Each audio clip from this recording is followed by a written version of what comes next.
la demostración. Este es la página de ejemplo, es una página de una ferretería. Aquí podría ser perfectamente cualquier tipo de negocio. Imaginen la página web de una panadería, la página web de alguna institución pública, la página web de cualquier tipo de gremio, en donde si yo busco cierto elemento, por ejemplo, martillo, pues va a extraer de la base de datos todos los productos que tengan que ver con martillos o bien con algún fragmento de una frase. Entonces, un poco de repaso sobre conceptos de SQL. Ustedes saben muy bien que SQL es un lenguaje estructurado de consultas y esto perfectamente se puede utilizar con Oracle, con SQL Server, con Postgre, etcétera. Básicamente, lo que hace un atacante es primero verificar qué tipo de información podemos extraer de un campo. Y aquí podría ser perfectamente un formulario. Por ejemplo, un formulario en donde usted pueda dejar sus comentarios o un formulario donde solicite información de algún producto o servicio. Esa información que usted coloca en el formulario, ¿a dónde va a ir a dar? A una base de datos. Entonces, si yo estoy observando, y voy a hacer un poco más grande aquí el zoom del navegador, si yo observo que puedo extraer información de una base de datos y el comportamiento es, si yo coloco una S, pues buscará cualquier producto que tenga una S en alguna parte de su nombre. Entonces en SQL estamos ejecutando una instrucción que se llama like, que básicamente lo que busca es en cualquier parte de esta tabla de información extraiga un elemento que tenga esta letra. O yo podría decir llave y trae cualquier cosa que tenga llave en alguna parte del producto de la ferretería.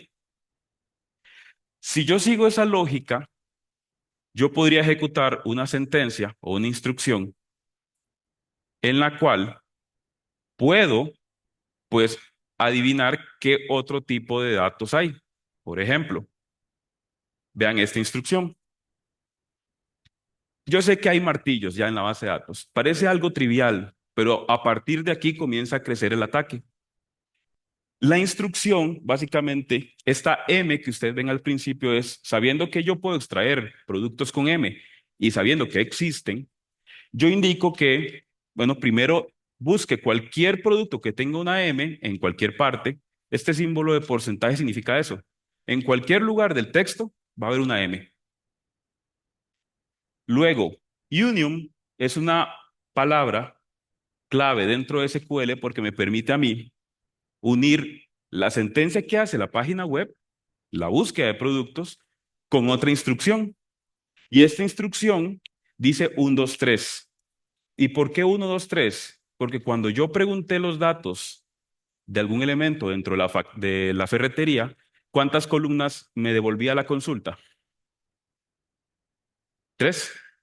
Entonces, como hay 3 columnas, yo sé que puedo llenar una sentencia, esto se le conoce como una sentencia meramente para hacer pruebas, y Dual es una tabla que normalmente muchas, más no todas las bases de datos de SQL trae. Si yo ejecuto esto, vean lo que devuelve la página web. Ahí dice 1, 2, 3, no hay ningún producto, pero ya sé que puedo manipular el resultado. Eso significa que a nivel de código, quien haya desarrollado la página colocó consultas de SQL directamente en el código. Por ejemplo, aquí.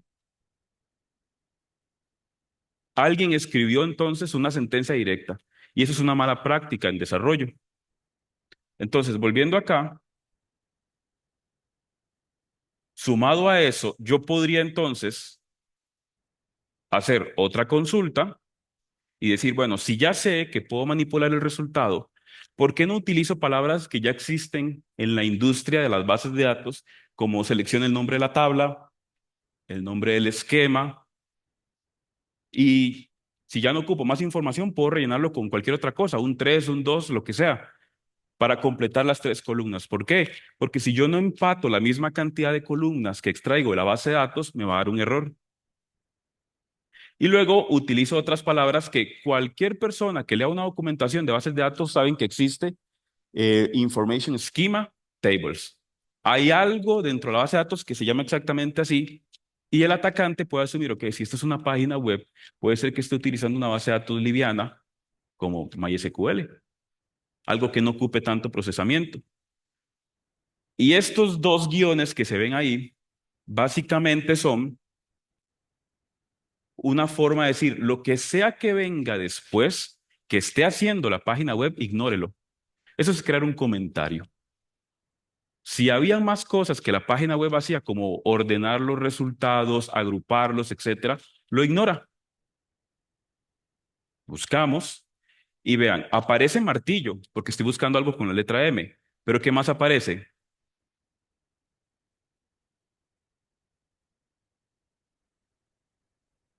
Pura información de la estructura de la base de datos. Por ejemplo, columnas, privilegios, roles habilitados, palabras claves, claves de caché.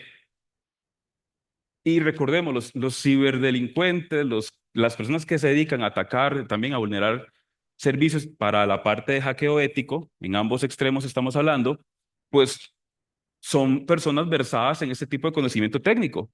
Cuando reconocen una estructura de esa, saben muy bien que pueden buscar más cosas. Por ejemplo, si seguimos bajando, vienen las tablas, los esquemas, los disparadores, las vistas. Viene mucha información de la base de datos que se podría extraer. Y curiosamente me topo más abajo que hay bodega, roles, usuarios, y ahí yo podría manipular aún más la consulta y extraer algo. Vean cómo una página web que nada más buscaba productos de una ferretería, ya me está dando una puerta o un backdoor a encontrar más vulnerabilidades. ¿Qué más podría hacer entonces un atacante sabiendo que hay algo que se llama usuarios? Bueno, ¿qué tal si dentro de la consulta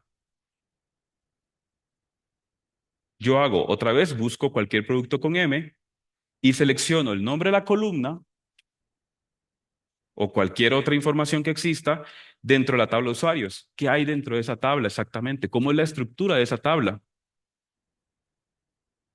Bueno, si yo ejecuto la instrucción, sé que la tabla tiene una columna de identificación, nombre, primer apellido, segundo apellido, email, teléfono, usuario, clave, rol.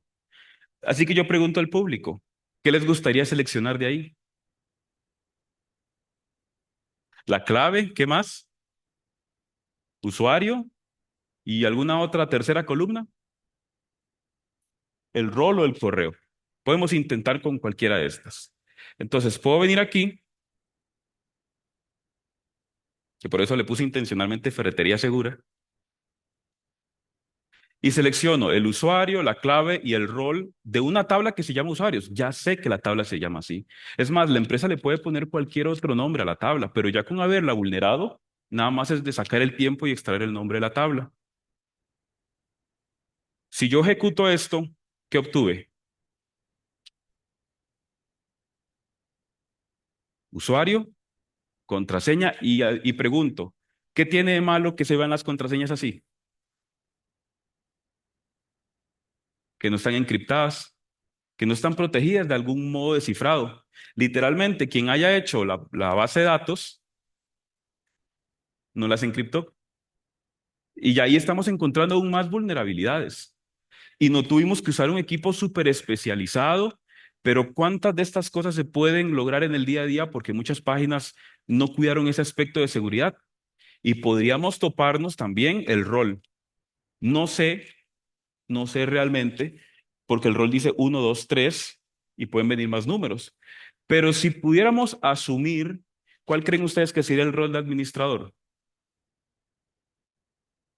El uno.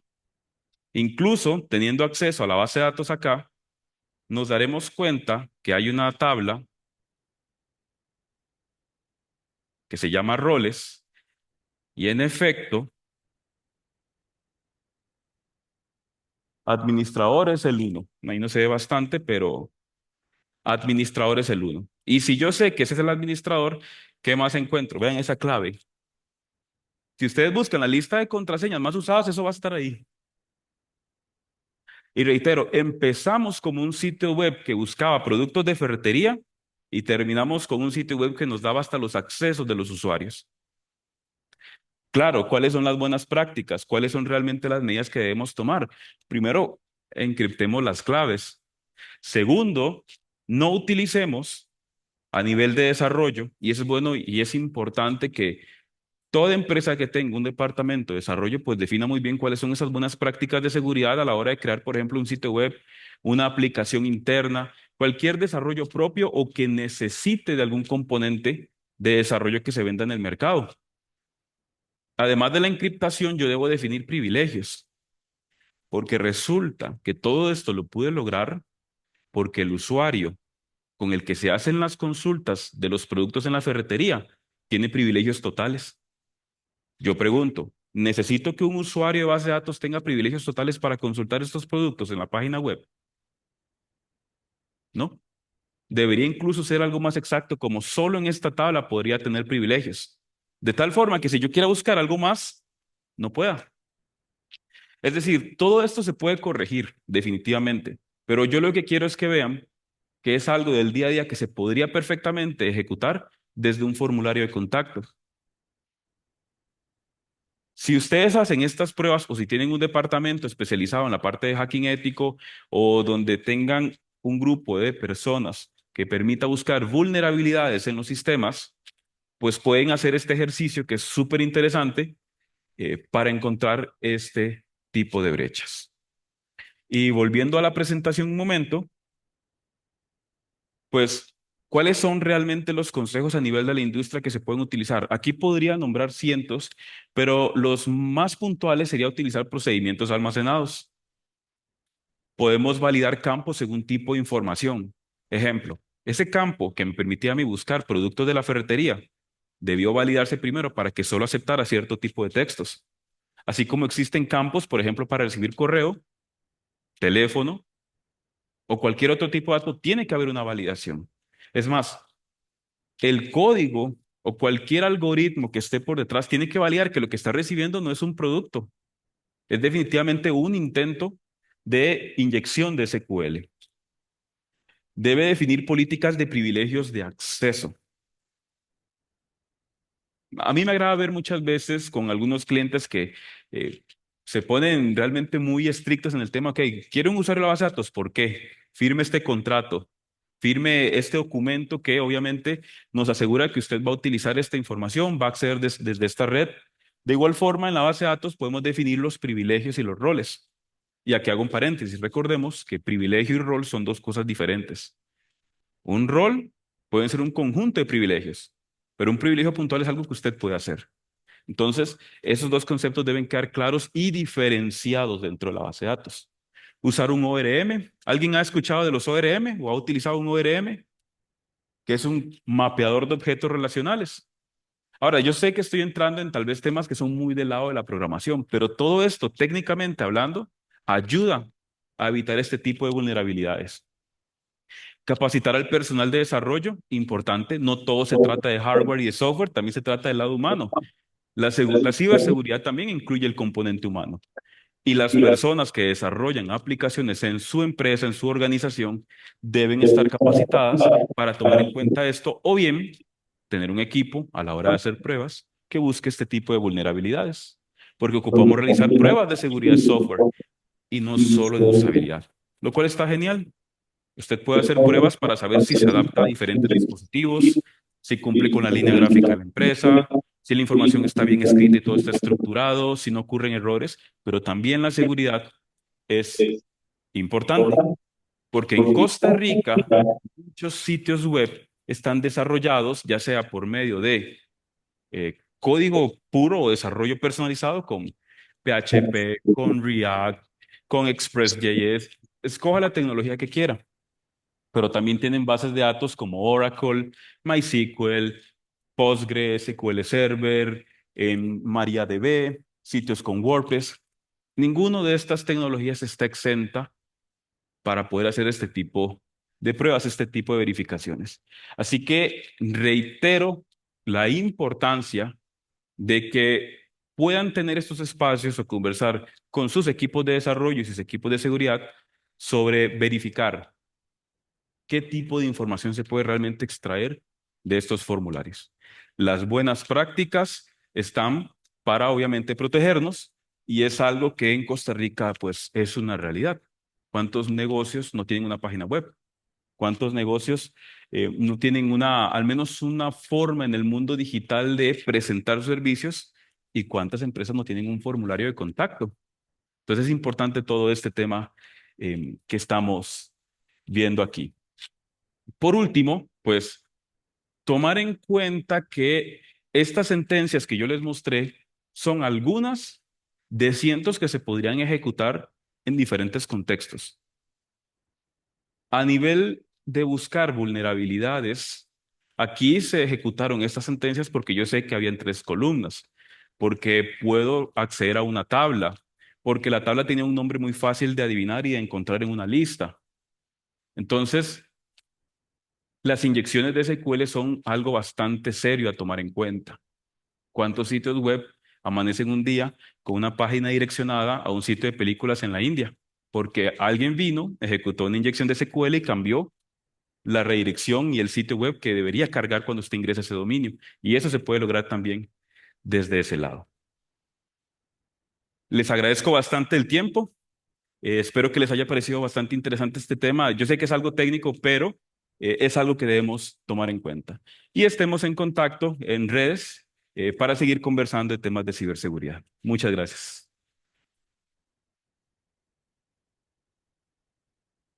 Gabriela,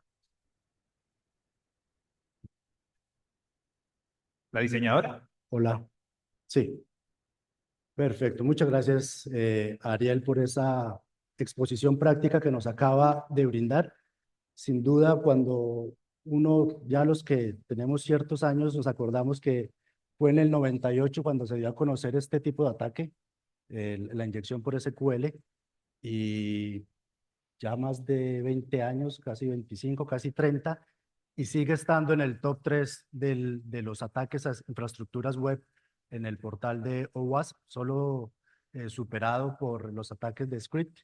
Entonces, es latente la problemática que nos acaba de explicar Ariel, y en ese sentido, pues quiero compartir algunas consultas con él para terminar de ampliar el tema.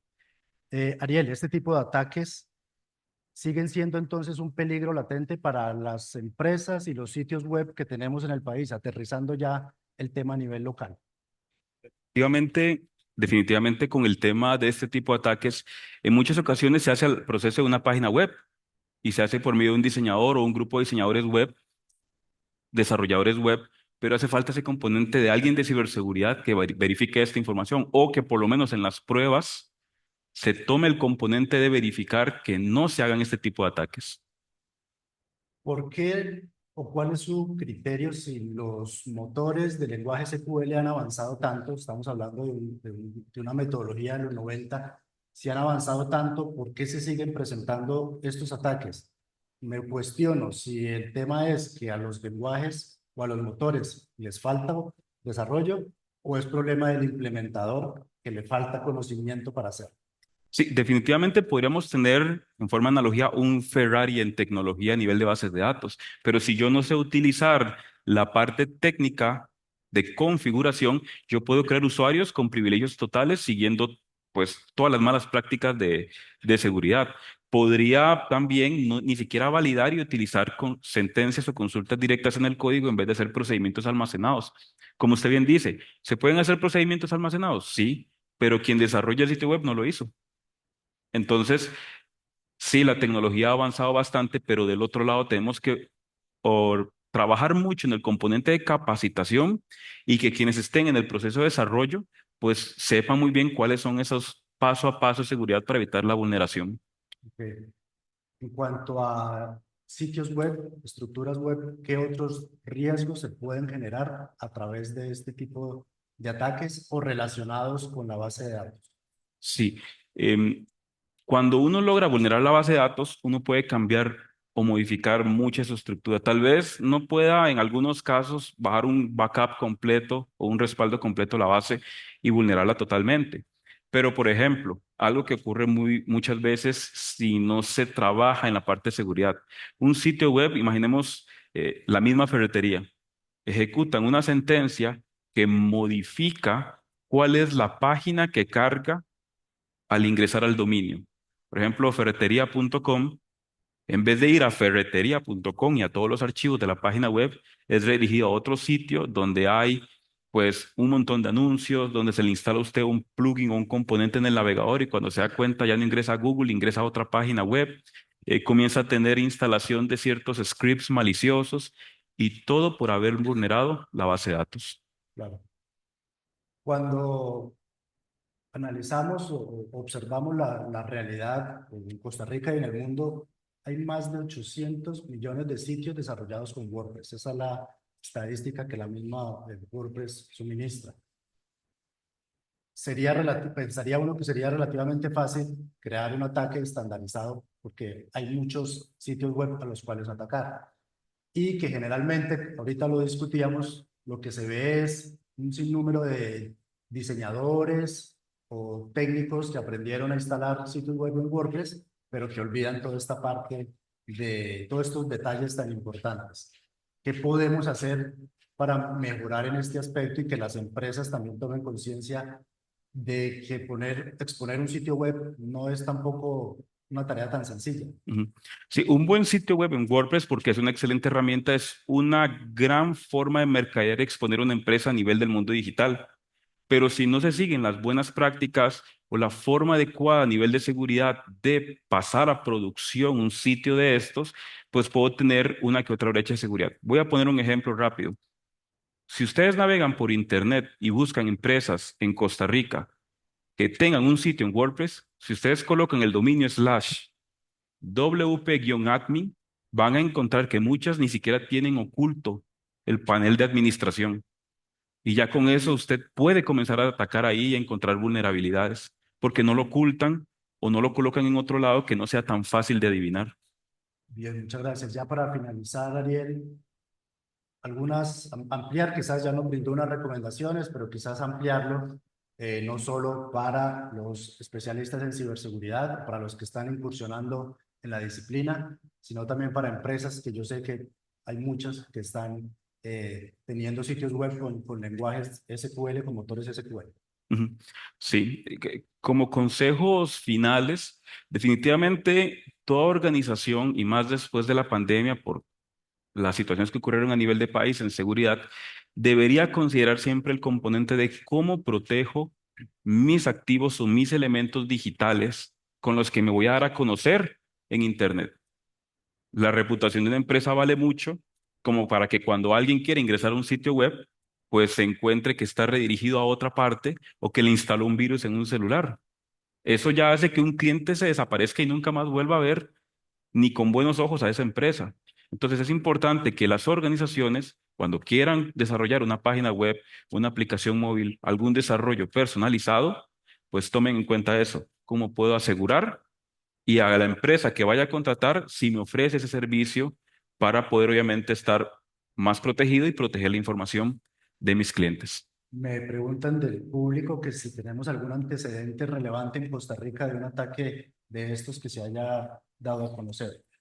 Sí, particularmente algunas empresas, por ejemplo, había una que se estaba desarrollando del sector médico, por un tema de contrato, no puedo decir el nombre, pero se está desarrollando en el sector médico para doctores a domicilios que recibió uno de estos ataques. Cada vez que alguien entraba a pedir un doctor, era redirigido a un sitio web de criptodivisas. Entonces, una vez ingresado ahí, se quedaba bloqueado el navegador, aparecía un mensaje y aunque la persona reiniciara la computadora, cada vez que ingresaba al navegador, otro motor de búsqueda se activaba con solo haber ingresado a esa página web ya vulnerada. Perfecto. Nos queda 2 minuticos y voy a compartir esta pregunta. Voy a tratar de interpretarla. Me preguntan, ¿qué sería más recomendable? ¿O capacitar el personal técnico a los desarrolladores y entrenarlos en estos temas? ¿O adquirir, me dicen, pagar un WAF que proteja proactivamente el tráfico web? Y eso es un dilema interesante. O compro tecnología o capacito mi personal. Sí, muchas empresas prefieren ir por lo barato y contratar, por ejemplo, un share hosting, que es básicamente compartir una computadora con muchos más sitios o con muchos otros clientes. Y por ahí entra este tema.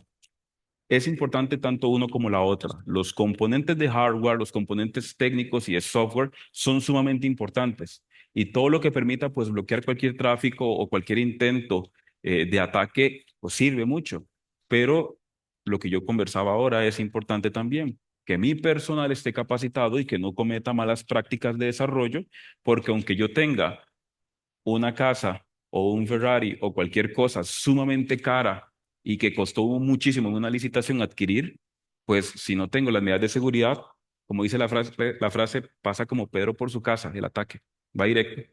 Así es. Ariel Ramos, muchas gracias por acompañarnos en esta primera conferencia. Seguimos con Marco Blair en la conferencia 2 en unos 5 minutos de receso. Por favor, un aplauso para nuestro invitado.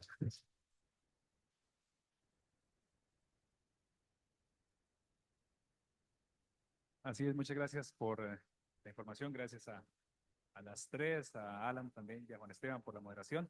Las conferencias, como les repetí antes, y los certificados los pueden pedir en nuestro sistema de atención al cliente. Como ya sé que están ansiosos de ver la culminación del partido, sí, lo vamos a poner en pantalla. Así que les agradecemos mucho de nuevo. Un aplauso para ustedes mismos y para nuestros equipos de speakers. Y ahora sí vamos con la conclusión oficial del Congreso y les pedimos que quienes se queden acompañándonos en la conclusión del partido contra Colombia. Gracias por acompañarnos.